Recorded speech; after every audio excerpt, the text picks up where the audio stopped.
আগেও আপনি বলেছেন 98 সালে দীনবন্ধু ভট্টাচার্য ছিল, বিজেপি তৃণমূল জোট ছিল। 99 সালে দীনবন্ধু ভট্টাচার্য ছিল, একদিকে বিজেপির পতাকা, একদিকে তৃণমূলের পতাকা নিয়ে ভোট হয়েছিল, আমি লড়েছিলাম। অটল বিহারী দেবনাথের ছবি আর আপনার ছবি দিয়ে ভোট করেছিলেন। 2004 সালে যখন কেউ দাঁড়াতে চায়নি তমলুকে, দীনবন্ধু ভট্টাচার্য দুবার হেরে গেছে, আর দাঁড়াবো না।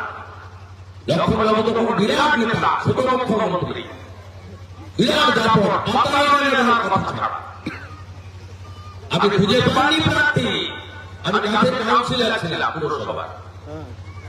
আমাকে আপনি দেখে নন্দকুমারে বললেন গাড়ির কাঁধ নামিয়ে, দীনবন্ধু দাদা দাঁড়াতে চাইছে না, তোমাকে দাঁড়াতে হবে।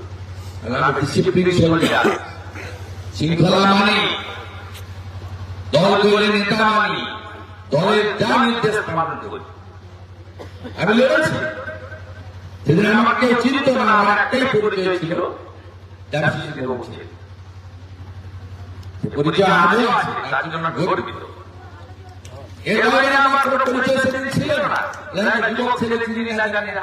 নন্দীগ্রামের দিবিশঙ্কর মন্ডল আশীর্বাদ নিয়ে নড়িয়ে দিয়েছিলাম, মাত্র 5000 গ্যাপ ছিল আমার সঙ্গে লক্ষ্মণবাবু নন্দীগ্রামে, মাত্র 5000। আমার অভিভাবক দিবিশঙ্কর মন্ডল আমাকে আশীর্বাদ নিয়ে লড়েছিলাম, মাটি ছেড়ে পালাইনি। আমি চাইতে যাইনি আপনার কাছে।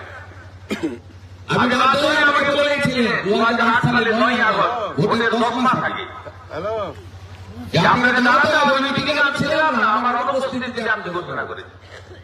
লড়েছি 1 লাখ টাকা করা যাবে। সবচেয়ে বড় বেনিফিশিয়ারির নাম হল মমতা বন্দ্যোপাধ্যায়, আর সবচেয়ে বড় গদ্দারের নাম হল মমতা বন্দ্যোপাধ্যায়। আপনি জানেন 2007 সালে 10 নভেম্বর কিছু মনে করে তুলে নিয়ে চলে গেছিল 11 থেকে, কেটে কুচিয়েছিল, মাছ সাগরে নিয়ে গিয়ে গঙ্গাসাগর পেরিয়ে একদম ভিতরে ডিপ সিতে নিয়ে গিয়ে তিমিও ঝাঁদর যাতে খায় ফেলে দিয়েছিল।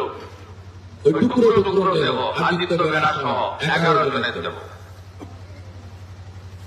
7 বছর না হলে ভারতীয় আইন অনুযায়ী ডেথ সার্টিফিকেট পাওয়া যায় না। 7 বছর পরে আপনি ডেথ সার্টিফিকেট পাবেননি। এরা জানে শিবপুরের লোকেরা